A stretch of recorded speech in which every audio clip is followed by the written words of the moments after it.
एक बार फिर से स्वागत है दोस्तों आपका परीक्षा कोचिंग सेंटर के एक और बेहतरीन वीडियो में। जैसा कि आप सभी को पता है कि फ़िलहाल हमारे चैनल पर गणित प्रकाश 10वीं श्रेणी के पाठ 12 गोलक के बारे में आपको बताया जा रहा है। इससे जुड़ी कई सारे वीडियोस को मैंने खुद कितने सारे पार्ट्स में बनाकर आपको बताया है, जिसमें मैंने आपको इसके इम्पोर्टेंट फार्मूलाज को और 1 से लेकर 6 नंबर क्वेश्चंस को अलग अलग वीडियोस में समझाया है। अगर आपने अभी तक उन वीडियोस को देखा नहीं है तो मैं चाहूँगा कि आप सबसे पहले इस वीडियो के डिस्क्रिप्शन बॉक्स में दिए गए लिंक के ज़रिए उन वीडियोस को देखकर अच्छे से समझ लीजिए, ताकि आने वाली इस वीडियो में जिसको मैं अभी आपसे बताऊँगा ये आपको अच्छी तरह से समझ में आ जाए। तो दोस्तों चलिए शुरू करते हैं आज के इस वीडियो को बिना समय को गवाए और समझते हैं अपने अगले क्वेश्चन को, जिसमें हम आपको बता दें कि आज के इस वीडियो में हम लोग समझेंगे क्वेश्चन नंबर 7 और क्वेश्चन नंबर 8 को। तो दोस्तों इस प्रकार हमारा जो आज का पहला क्वेश्चन यानी क्वेश्चन नंबर 7 जो है वो इस प्रकार से है। इसे समझ ले। सबसे पहले एक ठोस लोहे के गोल का अर्धव्यास 2.1 सेंटीमीटर है। उस गोलक में कितने घन सेंटीमीटर लोहा है उसका हिसाब करके लिखें और उस लोहे के गोले का वक्रतल का क्षेत्रफल ज्ञात करें। आपके पास जो चीज़ें दी गई है वो चीज़ है गोले का अर्धव्यास, और आपसे क्या पूछा है? आपसे पूछा है गोलक कितने घन सेंटीमीटर लोहा है। यानी आपसे यहाँ पे जब भी घन की बात कीजिए तो मैंने आपको पहले ही समझाया था कि घन की बात हो तो आप समझ जाइए कि वो आपसे आयतन पूछ रहा है। सीधे सीधे आपको यहाँ पे आयतन बताना है और हिसाब करके भी बताना है कि उस लोहे के गोले के वक्रतल का क्षेत्रफल कितना है, यानी वक्रतल का क्षेत्रफल भी आपको निकालना है। तो चलिए समझते हैं और बनाना शुरू करते हैं इस क्वेश्चन को। तो दोस्तों जैसा कि हम शुरू से करते आ रहे हैं, हमें जो चीज़ें सबसे पहले दी गई है उन चीज़ों को हम नोट डाउन करेंगे।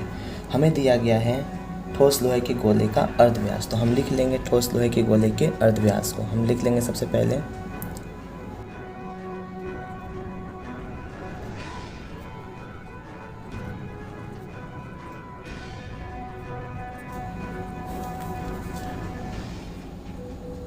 यहाँ पे साफ साफ को बता दिया गया है कि ठोस लोहे के गोले का अर्धव्यास है 2.1 सेंटीमीटर।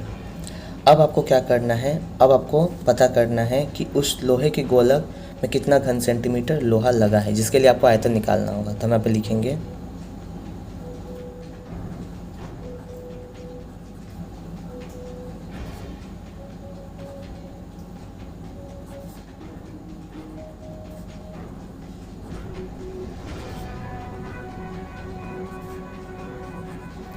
कि लोहे की गोलक में लोहा लगा है बराबर हमारा आयतन निकालने का फॉर्मूला यहाँ पे लिख लिया जाएगा। आयतन निकालने का फॉर्मूला होता है 4/3 इंटू पाई इंटू आर का क्यूब घन इकाई। तो यहाँ पे सेंटीमीटर है तो इकाई में हम सेंटीमीटर को लिख लेंगे। अब सबको नोट करेंगे। 4/3 का मतलब 4/3 होता है, पाई का मतलब होता है 22/7 और आर 3 बार, यानी आर यहाँ पे क्या है 2.1 इंटू 2.1 इंटू 2.1 घन सेंटीमीटर। अब यहाँ पे ध्यान दीजिएगा, इस दशमलव को हटाने पर यहाँ पे 10 आएगा, इस दशमलव को हटाने पे यहाँ पे 10 आएगा और यहाँ के दशमलव को हटाएंगे जब तो यहाँ पे 10 आएगा। अब 3 से 21 कटेगा 7 बार में और 7 से 7 कट जाएगा। इसके बाद हम किसी चीज़ को काटेंगे नहीं।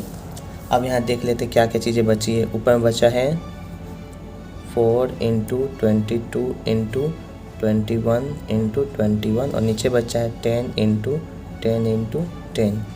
और जब इन सभी चीज़ों को हम मल्टीप्लाई करेंगे तो हमें मिलेगा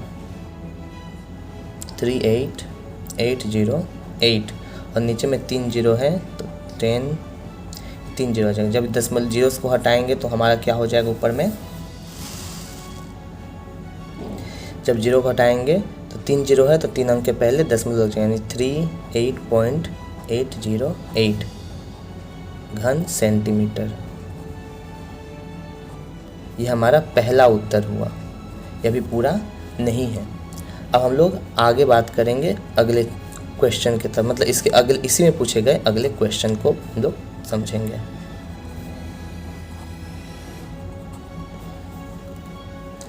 अब हमसे पूछा गया था कि उस लोहे के गोले के वक्रतल का क्षेत्रफल कितना होगा, तो इसको भी हम लोग कर लें। हम यहाँ पे पहले लिख लें, इसलिए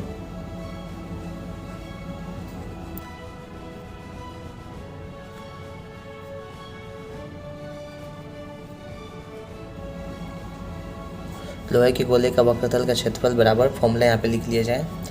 लोहे के गोले के वक्रतल का क्षेत्रफल निकालने का फॉर्मूला होता है 4 × पाई अर्धव्यास का स्क्वायर, वर्ग इकाई यानी सेंटीमीटर।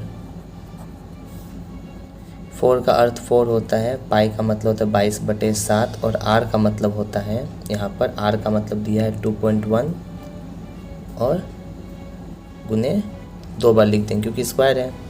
दशमलव हटाएंगे तो 10 आएगा और इसको यहाँ पे लिखना होगा वर्ग सेंटीमीटर। अब यहाँ पर काटने का काम करेंगे, 7 से 21 कटेगा 3 बार में। अब हमें क्या मिल रहा है देख लेते हैं, 4 × 22 × 3 × 21 और नीचे में मिल रहा है 10 × 10। जब ऊपर वाले को मल्टीप्लाई करेंगे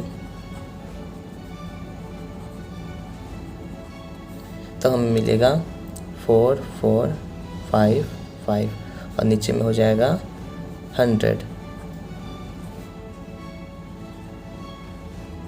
और जब 100 को हटाएंगे तो 2 जीरो है तो 2 अंक के पहले दशमलव लग जाएगा। ये 5.44 55.144 वर्ग सेंटीमीटर। तो दोस्तों देखा जाए तो ये क्वेश्चन उतना भी हार्ड नहीं था, जिसको बनाना काफ़ी भी सहज था और इस तरह से हमने इसके उत्तर को ला दिया है। आप भी अपने कॉपी में से अच्छे से नोट कर लीजिए और इसे समझ लीजिए, क्योंकि पिछली बार माध्यमिक परीक्षा में इस प्रकार का क्वेश्चन पूछा गया था और इसमें से एक क्वेश्चन कंपलसरी होता है, परीक्षा में आता ही है।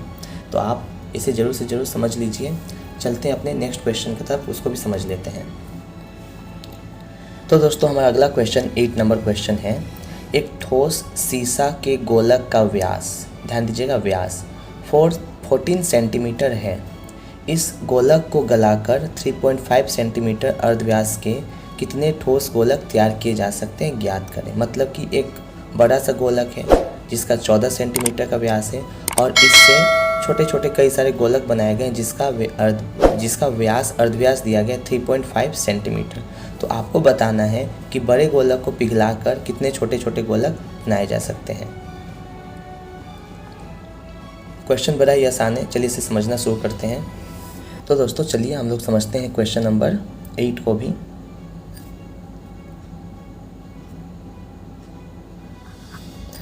हमें क्या दिया गया है, हमें दिया गया है ठोस गोलक को, शीशे के गोलक को। तो सबसे पहले हम लोग शीशे के गोलक का आयतन निकालेंगे, जिसके लिए आपको अर्धव्यास की जरूरत होगी, जो कि आपको दिया गया है। तो ये लिख लेते हैं इस चीज़ को, जो कि ये बड़ा शीशा है इसलिए इसको हम लोग लिखेंगे बड़े ठोस शीशे का अर्धव्यास।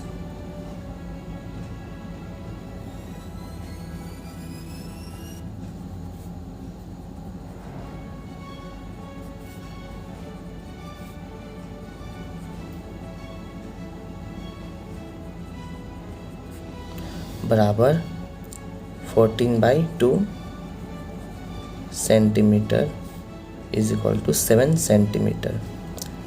अब इस गोले के अर्धव्यास से हम लोग उसका आयतन निकाल लेंगे, क्योंकि उसके आयतन को ही तो पिघलाया गया है। तो लिखेंगे बड़े ठोस शीशे के गोलक का आयतन।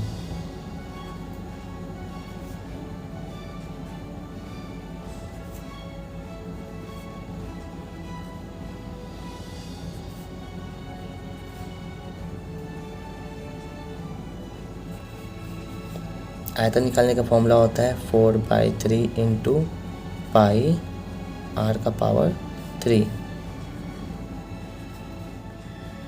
और यहाँ पे घन सेंटीमीटर लिखेंगे।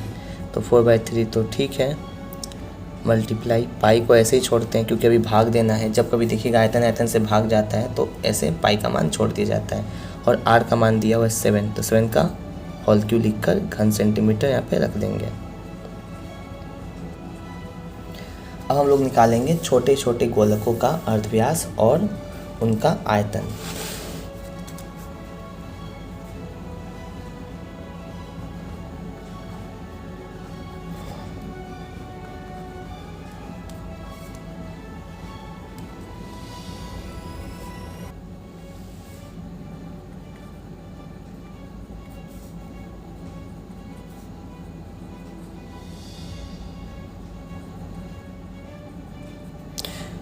छोटे ठोस शीशे गोलक अर्धव्यास दिया गया आपको साफ 3.5 सेंटीमीटर।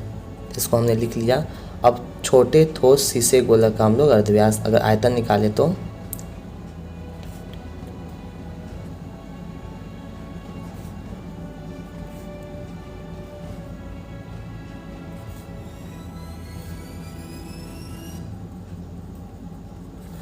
आयतन निकालने का फॉर्मूला होता है 4/3 पाई आर क्यूब,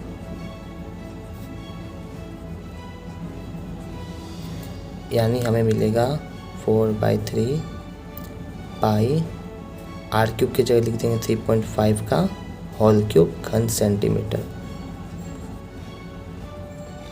तो दोस्तों अभी तक हमारा आंसर नहीं है। अभी तक हमने दो बेसिक सी चीज़ें की है। पहला तो बड़े वाले गोलक जिसको पिघलाया गया उसका हमने आयतन निकाल लिया और छोटे वाले गोलक का हमने आयतन निकाल लिया। और अब हमें क्या करना है आपको मैं बता दूं कि अगर बड़े वाले गोलक को छोटे वाले गोलक के एक गोलक के आयतन से भाग कर दें तो हमें ये पता चल जाएगा कितने ठोस गोलक तैयार किए गए। तो हम लोग यही करेंगे। अब